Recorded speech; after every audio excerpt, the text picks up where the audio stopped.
Ceux qui sont nés dans une situation désavantageuse doivent être minuscules pour résister à la tentation de l'auto-épité. Regretter, c'est diluer la capacité intérieure de gagner. Son bonheur individuel dépend en grande partie du succès de la protection et de sa famille. Des mauvaises conséquences de la chienne, je ne vois pas le mal, ne manque pas du mal. Je n'entends pas le mal, je ne pense pas au mal, et je ne me sens pas mal. Beaucoup de gens peuvent bavarder pendant des heures de la vie des autres, succombant finalement à l'influence des potins, comme pour l'empoisonnement passant des boissons alcoolisées. N'est-il pas étrange que quiconque parle avec plaisir, avec longtemps, critiquant les défauts des autres, et ne peut pas entendre la moindre référence à ses propres erreurs? La prochaine fois que vous avez envie de parler des faiblesses morales et mentales de vos semblables, commencez immédiatement à alléger le vôtre. Pendant seulement 5 minutes et voyez ce qui se passe. Et si vous n'aimez pas parler de vos défauts, si ça te fait mal, plus tu devrais blesser, sentir de dire des choses injustes et nuisibles sur les autres. Il est empêché, et les membres de votre famille, de parler mal des autres. Retraitement la faiblesse d'une personne, vous n'aidez pas du tout. Au contraire, l'irrite ou la décourage, lui honte peut-être pour toujours, et la faisant abandonner l'amélioration. Lorsque nous volons quelqu'un le sentiment de dignité, ouvertement mesquin, nous plongeons dans le désespoir. L'homme tombé est pleinement conscient de sa faiblesse. Critiquant destructrice, vous vous poussez encore plus au découragement dans lequel il immerge déjà. Au lieu de pagir sur vous, soutenez-le avec des mots tendres et stimulants. Ce n'est que lorsque nous demandons de l'aide si une assistance spirituelle et morale est offerte. Pour les enfants et les proches, vous pouvez à tout moment donner des suggestions amicales et contenues, éliminant ainsi votre timidité et vos médidères. Ne jugez pas afin que vous ne soyez pas jugé, car avec le critère avec lequel vous serez jugé, et comme vous l'avez mesuré, ils vous mesureront aussi. Il y a beaucoup de saleté à éliminer de votre propre maison mentale. Ne vous permettez pas de bavarder sur la saleté de l'esprit des autres, mais occupez-vous pour lutter contre les faiblesses de votre propre vie. En silence, il guérit le désir de critiquer, et, une fois libre de condamnation et de bistie, apprend aux autres à être meilleurs, leur donnant le bon exemple de cœur dévoué. Les mots de fille prononcés dans une émotion supposent qu'ils ressemblent à un feu qui se propage à travers la forêt de l'amitié, brûlant toutes les herbes vertes de la relation courtoise et des pensées généreuses. Les personnes ivres d'excitation et les esclaves du choléra sont incendiaires émotionnels qui, au moindre défi, allument les phosophones des paroles en colère et mettent le feu à la paix des âmes. Tout comme les incendies de forêt provoquent des millions de dollars au pays, les inventes émotionnelles, incinérant le bonheur de millions de personnes intelligentes, causent des dommages incalculables à la pensée créative. Pire grandement, les énergies nerveuses humaines. Pour être délicat, la personne n'a pas à être d'accord avec tout. Lorsque vous n'êtes pas d'accord, vous devez rester calme et vous montrer gentille. Le travail et non contrôlé sont une faiblesse humaine. Mais tenir les rênes du tempérament et du discours est une force divine. Peu importe ce qui le provoque, il se contrôle. Avec un silence calme ou même des mots authentiquement aimables, montrez que votre délicatesse est plus forte que l'irritation de l'interlocuteur. Si le méchant ou l'acidité vous cause de l'indigestion, buvez le médicament de la douceur. Si vous décidez de changer, commencez par dire des mots honnêtes et aimables à ceux avec qui vous étiez injustement agressif. Soyez d'abord courtois avec vos proches immédiats, alors vous pourrez être normalement avec les autres. Le bonheur a ses fondements sur l'autel de la compréhension et de la politesse. Les mots grossiers tuent des amitiés sans pitié et l'harmonie des maisons. Prenez-les pour une éternité des lèvres et rendez votre vie de famille sans tribulation. Les mots doux et sincères sont du nectar pour les âmes assoiffées. Ils s'adaptent partout. Les mots doux génèrent du bonheur chez les amis, les ennemis, les églises, les bureaux, etc. Les gens se sentent soulagés quand une personne grincheuse quitte la pièce. Et le contenu quand un ami sincère et poli apparaît. Les gens craignent des maladies dégénératives qui affligent le corps. Mais peu demandent à la guérison, lorsqu'il contracte la moleste psychologique terrifiante de la jalousie. Shakespeare a appelé le cancer qui érode les racines de l'amour. Mais c'est pire que ça. La jalousie épidémique peut affecter l'esprit de toutes les nationalités. Il est la tuberculose du mariage, dévore la vie heureuse et saine des couples, le détruisant finalement avec des saignements de suspicion. Les combats continus sont comme des crises de bronchite, qui affectent les poumons du bonheur. La jalousie est également la tuberculose des affaires. Quand il envahit cette sphère, les tissus de coopération et d'unité, qui sont l'essence d'une entreprise, commencent lentement rapidement pour se détériorer. Chaque organisation politique et religieuse doit être prudente contre cette maladie dégénérative. Défendez votre bonheur d'une telle dévastation. Si vous êtes un esclave des sens, il ne peut pas être heureux. Si vous êtes seigneur des désirs et des appétits, vous pouvez vraiment l'être. Si vous mangez trop, si vous convoitez quelque chose de contraire à votre conscience, si vous agissez mal, tiré par les sens, contre la volonté du moi intérieur, alors, définitivement, ne sera jamais heureux. Les esclaves des sens découvrent que leurs mauvaises habitudes les rivalisent pour faire des choses qui finissent par leur faire du mal. Les habitudes enracinées de Mose annulent la volonté chaque fois qu'elle essaie de prendre les rênes et de conduire les pensées au royaume d'une action correcte. Le médicament consiste à sauver la volonté des griffes des sens. Céder aux mauvaises habitudes, c'est les rendre encore plus forts, affaiblir le pouvoir de la volonté en même temps.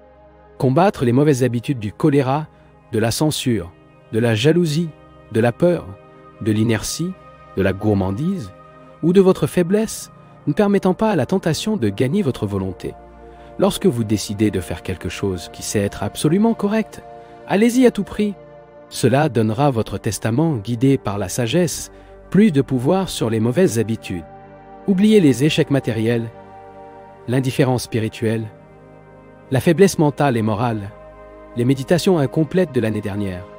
En utilisant votre volonté de prospérer, en exerçant de l'auto-témoignage et en méditant profondément, jusqu'à ce que vous vous contactiez en véritable contact avec Dieu. Presque toutes les âmes sont des esclaves des sens, qui sont situées à la surface du corps. L'attention de l'âme est détournée de son royaume intérieur, dans la moelle, dans l'œil spirituel et dans les chakras, vers les régions extérieures du corps, où la cupidité, la tentation et l'attachement maintiennent leur forteresse. Le dévot qui veut conduire l'âme de la reine loin de la misère des sens trouve de ne pas le faire sans provoquer un violent affrontement entre les soldats des sens et les guerriers divins de l'âme. Si il n'y a pas assez de force pour vouloir, essayez d'augmenter votre force de ne pas vouloir. Lorsque vous êtes à la table du dîner et que madame essaie de vous convaincre de manger plus que vous ne le devriez, anesthérisez votre contrôle et le lancez dans le puits de l'indigestion. Soyez prudent. Après avoir ingéré la bonne quantité et la bonne qualité de nourriture, dites-vous que je ne veux plus manger. Levez-vous de la table et partez.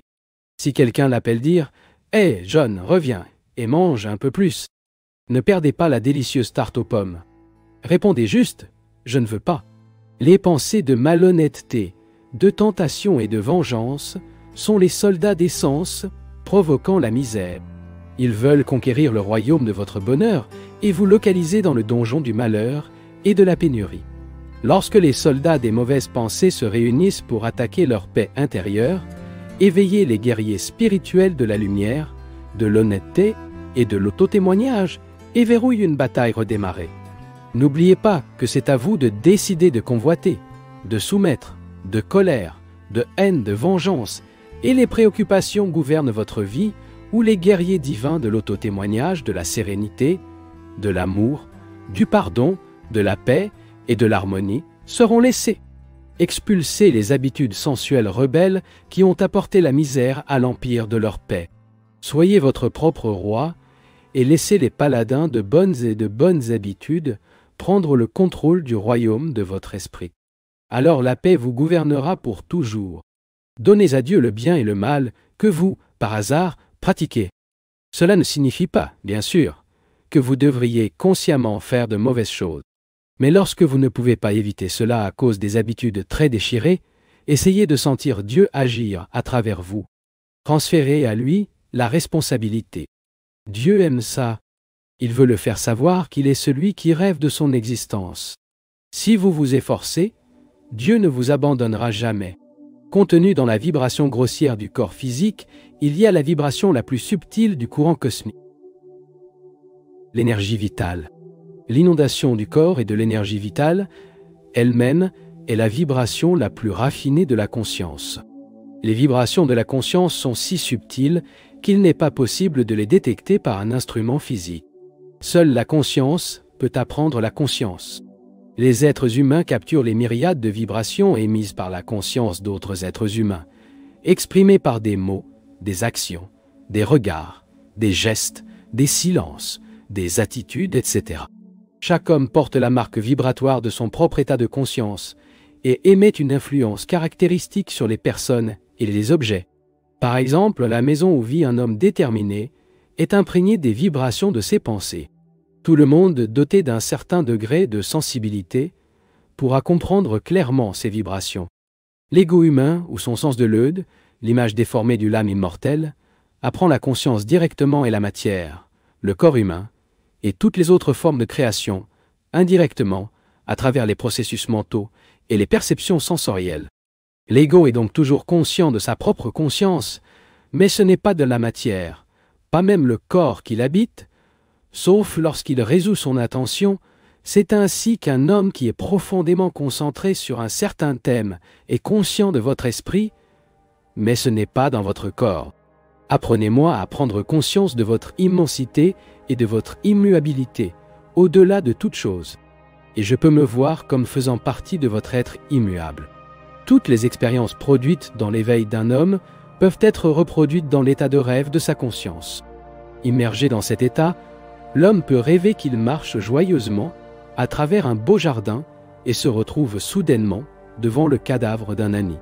Puis il souffre, pleure, se blesse la tête et son cœur flottant angoissé. Ou peut-être surgir soudainement une tempête dans votre rêve, puis se sentir mouillé et froid. Mais dès qu'il se réveille, le protagoniste des rêves rire de toutes ces expériences de rêve. Y a-t-il une différence entre les expériences d'un homme dans l'état de rêve et ses expériences dans l'état de la veillée? Pendant son rêve, cette personne a vécu une matière, se manifestant dans son propre corps, dans son ami, dans le jardin, etc. Et la conscience s'est manifestée dans ses sentiments de joie ou de douleur. Ainsi, les deux consciences, celle de la matière et celle de la conscience, sont présentes à la fois lorsque l'homme rêve et quand il est éveillé. L'homme est capable de créer de la matière et de la conscience dans un monde de rêve illusoire. Par conséquent, il ne devrait pas être difficile de comprendre le fait que l'esprit, utilisant le pouvoir de Maya, a créé pour l'homme le monde des rêves de la vie. Une existence consciente qui est, en substance, si irréelle, si éphémère et modifiable. Comment sont les expériences de rêve? Le monde des phénomènes opère sous le pouvoir de Maya, la loi de la dualité ou les états opposés, et donc un monde irréel, dont l'existence cache la vérité de l'unité divine et de l'immuabilité. L'homme rêve, dans son aspect mortel, avec dualité et des contrastes, avec la vie et la mort, la santé et la maladie, le bonheur et la douleur. Mais quand il éveille la conscience de l'âme, toute dualité disparaît et se reconnaît comme l'esprit éternel et béni. En devenant pleine conscience de mon unité avec Dieu, je récupérerai mon état de votre fils. Ainsi, sans demander ni mendier, je recevrai une prospérité, une santé et une sagesse complète. Pour l'humanité désorientée, une aide médicale et mentale est importante. Il est indéniable la supériorité de l'esprit sur le pouvoir des moyens thérapeutiques matériels, mais l'action de la nourriture, des herbes médicinales et des médicaments, encore plus limités, est également indéniable. Lorsque vous utilisez des méthodes mentales pour obtenir la santé, ce n'est pas nécessaire dédaigner pleinement les systèmes de traitement physique, car ces derniers sont le résultat de l'étude des lois physiques de Dieu. Tant que la conscience matérielle de son corps existe chez l'homme, il ne doit pas totalement ignorer l'utilisation de drogues de guérison. Mais dès que sa compréhension de l'origine immatérielle du corps à l'esprit, à un degré suffisant, sa foi dans le pouvoir thérapeutique des médicaments disparaîtra, car il comprendra que chaque maladie a sa racine dans l'esprit